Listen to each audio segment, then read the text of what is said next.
Hi everyone, today's tutorial will show how to connect Calendly to Slack. This integration lets us receive instant notifications whenever meetings are booked, canceled, or rescheduled, keeping our team in the loop. Now let's set it up. On the Calendly dashboard, we go to Integrations and Apps. We can find this on the left side of the dashboard. Once we see it, we just click it.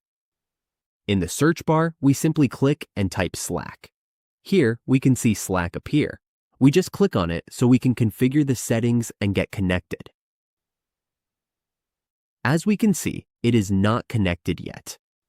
We proceed to install. We accept all cookies.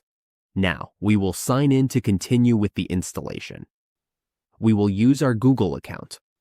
We just need to click Sign in with Google, then choose our Google account and continue. Once we are in the workspace, we continue to connect to our workspace.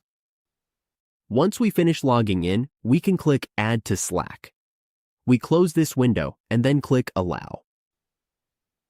Now we are being redirected back to Calendly. We click Next. We just need to confirm this step and click Next again. And that's it. We are now connected to Slack and Calendly. As we can see here, Calendly and Slack are now linked together. And that's how we connect Calendly to Slack for real-time updates. This way, we stay organized and never miss an important meeting.